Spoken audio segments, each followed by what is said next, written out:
नमस्कार। मैं हूं मनोहर मनोज। पुनः कार्यक्रम सत्य असत्य और अर्ध सत्य में। दोस्तों, आज हम बात करेंगे देश में अभी चल रही राजनीतिक लोक लुभावनवाद को लेकर, और हम इस बात पर चर्चा करेंगे कि जो लोग हमारी राजनीति में तमाम हथकंडों का इस्तेमाल करते हैं, अब वह हथकंडे कहीं न कहीं खजाना लुटावनवाद और लोकप्रियतावाद को लेकर के किए जा रहे हैं। दोस्तों, सबसे पहले तो हम ये कहना चाहेंगे कि हमारे देश में अलग अलग तरीके से चुनावों को जीतने, अपनी पार्टी को चमकाने, अपनी सरकार को लोगों में लोकप्रिय बनाने को लेकर के कवायदें चलती रही हैं। और ऐसे में लोगों ने जाति का, धर्म का, भाषा का, प्रांत का, संस्कृति का, खानदान का सहारा लिया। फिर उसके बाद पार्टियों ने धन बल, बाहुबल का एक तरह से सहारा लिया। फिर उसके बाद पार्टियों ने फिर जो है इंस्टिगेटिंग स्पीचेज, भड़काऊं, उकसाऊं, हेट स्पीचेज का सहारा लिया। फिर उसके बाद दलों ने जो है अधिक से अधिक लोगों को मुफ्त में देने, मुफ्त की सुविधाएं देने, लोगों को रेवड़ी बांटने का वोट पाने के लिए उसका इस्तेमाल किया। तो ऐसे में अब ये बहस चल रही है कि किस तरीके से इसे हम इस पर रोक लगाएं। राजनीतिक दल अपनी घोषणा पत्रों में किस तरीके से इस चीज का एक तरह से इस्तेमाल करें कि यह न लगे कि आप जो है चुनाव जीतने के लिए किसी भी चीज का बेजा इस्तेमाल कर रहे हों। और जिस तरीके से मोनोपोली रेस्ट्रिक्टिव ट्रेड पॉलिसी अपनाई जाती है, कंपटीशन एक्ट के तहत वो कंपनी जो अपने प्रतियोगिता में टिकने के लिए हर तरह के हथकंडे का इस्तेमाल करती है, ठीक उसी तरीके से चुनाव आयोग राजनीतिक दलों को चुनाव जीतने के लिए वो तमाम हथकंडे जिसका मैंने अभी अभी जिक्र किया, उसको नियंत्रित करने के लिए, नियमित करने के लिए, अनुशासित करने के लिए कुछ यार्डस्टिक तय करे, कुछ दिशा निर्देश निरूपित करे, कुछ गाइडलाइन को जो है वो सामने आए, जिससे कि हमारा लोकतंत्र दरअसल स्वस्थ हो, प्रतियोगी हो।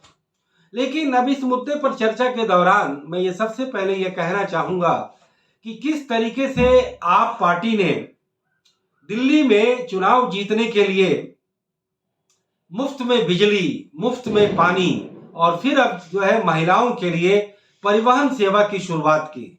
और इसका एक बड़ा अच्छा भी राजनीतिक असर भी पड़ा।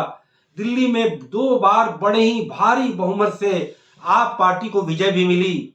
आप पार्टी ने शिक्षा और स्वास्थ्य में भी सुधारों को लाने का श्रेय लिया। हमें इसकी तारीफ करनी चाहिए कि जनता के हितों को लेकर के जो भी स्वस्थ तरीके से काम किया जाए पार्टियों के द्वारा, तो वह बड़े ही सराहनीय है, स्वागत योग्य है। लेकिन आप वह चीज जिसे उत्पादन करने में कॉस्ट लगती है, लागत लगती है, जिन्हें उन व्यक्ति को हम मुफ्त में दे रहे हैं जो उसको एफोर्ड कर सकते हैं, जो उसका वो शुल्क वहन कर सकते हैं।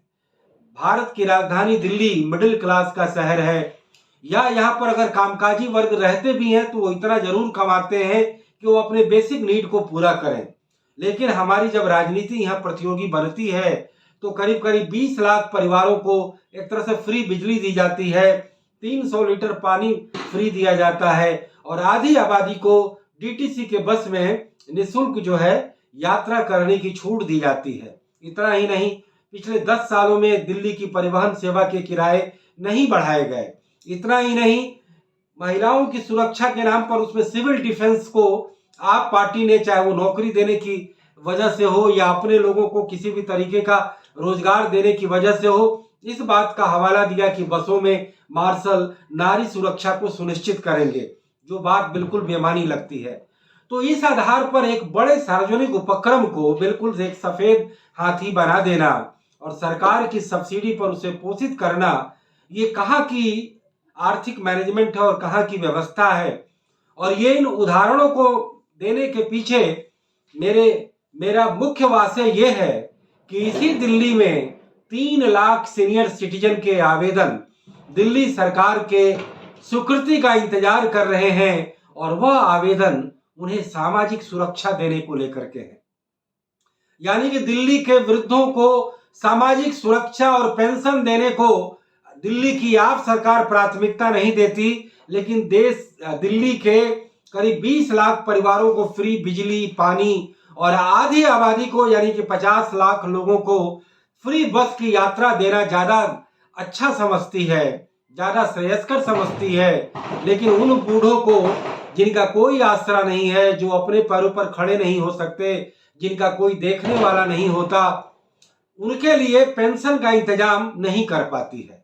दोस्तों, आज ये टॉपिक रखने का मेरा मकसद ये है कि इस देश में बिल्कुल एक बहस होनी चाहिए कि हम लोक कल्याण किसे कहते हैं, हम जो है सामाजिक सुरक्षा किसे कहते हैं, और कौन सी चीजें सरकार के द्वारा प्रायोजित होनी चाहिए और किन चीजों का जनता को उसका वाजिब शुल्क वहन करना चाहिए।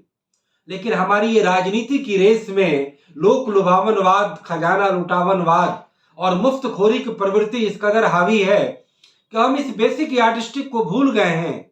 सरकारें जो लोक लुभावनवाद पर अपने वोट बैंक के लिए प्रमुख रूप से एक तरह से डिपेंड करती हैं, उस पर बैंक अपॉन करती हैं, वो इसे बार बार कहती हैं कि लोक कल्याण हम कर रहे हैं, शिक्षा, स्वास्थ्य जैसी चीजें बिल्कुल मुफ्त होनी चाहिए। मेरी समझ से ये एक बड़े डिबेट का मसला है, इस पर निश्चित रूप से डिबेट करना चाहिए। एक इकोनॉमिक एक्सपर्ट होने के नाते मेरा ख्याल है कि सरकारों को सबसे पहले जो है देश की आंतरिक और बाह्य सुरक्षा की जिम्मेवारी लेनी चाहिए। मुझे लगता है राजनीतिक दलों में इस बात को लेकर के कोई मतभेद नहीं है। फिर उसके बाद देश के लोगों के लिए मानव विकास, जिसमें शिक्षा और स्वास्थ्य दोनों मद आते हैं, ये सरकार के द्वारा प्रायोजित होने चाहिए।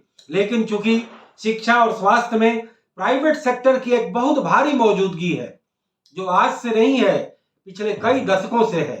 तो जब प्राइवेट सेक्टर की इतनी बड़ी मौजूदगी है, देश के गांवों का भी तबका अपने बच्चों को प्राइवेट स्कूलों में और स्वास्थ्य केंद्रों में भेजता है, तो पहले हमें यह तय करना होगा कि प्राइवेट स्कूल किस तरीके का शुल्क लें, किस तरीके का चार्जेज लें, सरकार यह तय करे और फिर सरकार के स्कूलों और स्वास्थ्य केंद्रों में मुफ्त में शिक्षा और स्वास्थ्य देने की बात हो। तो यह मामला एक हौच पौच का मामला है।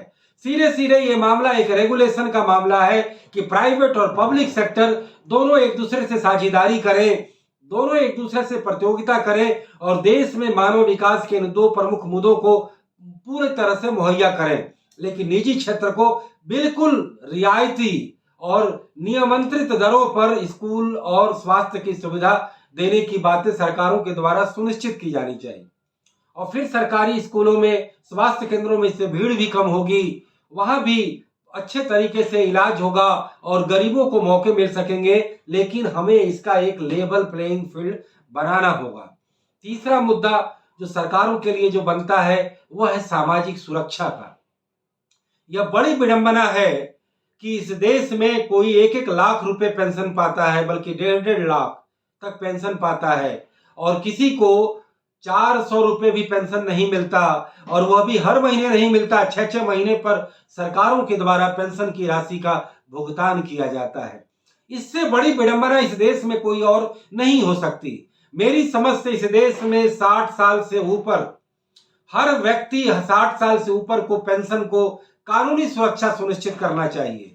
हर महीने उनको पेंशन देना सुनिश्चित होना चाहिए और इस देश में न्यूनतम और अधिकतम पेंशन राशि भी सुनिश्चित की जानी चाहिए, जिससे इस देश में गैर बराबरी तो कई तरीके का है ही, जातीय गैर बराबरी, परिवारों की गैर बराबरी, संपत्ति की गैर बराबरी, लेकिन ये जो मैन मेड जो गैर बराबरी हमने की है कि अलग तरह की शिक्षा नीति, अलग तरह की स्वास्थ्य नीति, अलग तरह की सामाजिक सुरक्षा नीति। तो दिल्ली की सरकार का हवाला मैंने इसलिए दिया कि यह सरकार न केवल भारत में बल्कि पूरी दुनिया में मुफ्त बिजली, पानी और सड़क परिवहन देने के लिए जानी जाती है। और उस दिल्ली की सरकार में 2.5 लाख से ऊपर वृद्धों के आवेदन करीब 3 साल से उनके स्वीकृति का इंतजार कर रहे हैं कि कब उन्हें आशियाना और आश्रय मिलेगा। या वो केवल हेल्पेज में जाएंगे या फिर वृद्धाश्रम में जाएंगे या अपने बच्चों की नैतिकता का इंतजार करेंगे। दिल्ली के इस मिडिल क्लास के शहर में ज्यादातर बूढ़े माँ बाप के बच्चे या तो विदेशों में हैं या बाहर हैं, या वो अपने माँ बाप की अवमानना करते हैं। माँ बाप की एक तरह से देखभाल करना उनकी प्रायोरिटी में नहीं है। तो ऐसे में सरकारों के द्वारा जिस चीज को टॉप प्रायोरिटी देनी चाहिए उसे सेकेंडरी बना दिया गया, और जिसे प्रायोरिटी नहीं देनी चाहिए वह जनता के लिए अफोर्डेबल बनाना चाहिए था, उसका चार्ज बेशक दिल्ली की मिडिल क्लास जनता से लिया जाना चाहिए, लेकिन वृद्धों को जो 1500 या 2000 का जो पेंशन दिल्ली सरकार ने तय किया है उसका भुगतान सुनिश्चित हो। तो प्रधानमंत्री नरेंद्र मोदी ने जो ये कॉल लिया है कि जनता के करों से इकट्ठा किए गए पैसे को हम मुफ्त की रेवड़ी बांटने में खर्च करते हैं, मैं इसका तहे दिल से तारीफ करता हूं, समर्थन करता हूं।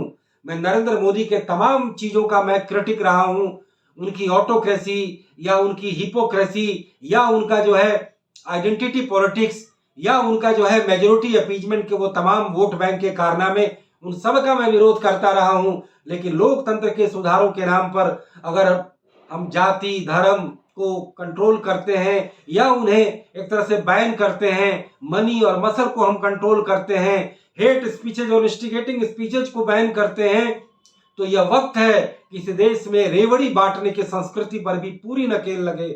और चुनाव आयोग ने राजनीतिक दलों के घोषणा पत्रों की लक्ष्मण रेखा और उसकी सीमा रेखा जो तय करने का जो उनसे फीडबैक मांगा है, मैं उसकी भी तारीफ करता हूं, स्वागत करता हूं। और ऐसे में दिल्ली सरकार का यह जो खबर यह बेहद चौंकाने वाला है कि 2.5 लाख वृद्धों के आवेदन अब इंतजार कर रहे हैं कि कब उन्हें पेंशन मिलेगा, और उसे उनके आवेदनों को धूल चाटने के लिए छोड़ दिया गया है। और सरकार वोट बैंक के नशे में यह केवल मुफ्त की रेवड़ी जनता के करों से पैसे लेकर उन्हें बांट रही है। और इस दिल्ली सरकार का जो हुकूमतदा है वह रोज बरोज अखबारों में विज्ञापन निकाले जा रहा है जनता के करों से इकट्ठा किए गए पैसे का। तो एक थर्ड आई के रूप में, एक विश्लेषक के रूप में, और ये सत्य असत्य और अर्ध सत्य जो हर परिस्थितियों का, स्थितियों का और घटनाओं के हर पहलू के तह में जाकर उनकी वस्तु स्थिति का अवलोकन करता है, तो मुझे ये लगा कि आज ये हमारा ये टॉपिक ये बनता है कि दिल्ली सरकार को वृद्धों के पेंशन को प्राथमिकता देनी चाहिए, लेकिन उसे प्राथमिकता न देकर वह आज भी बिजली पानी और डीटीसी की परिवहन सेवा का खेल खेल रही है, वोट बैंक की पॉलिटिक्स कर रही है। तो दोस्तों, इसी नोट के साथ मैं अपनी ये बात समाप्त करता हूँ। फिर किसी मुद्दे पर, फिर किसी सवाल पर पुनः मुलाकात होगी। इजाजत दीजिए। नमस्कार, जय हिंद, गुड बाय, शब बखैर।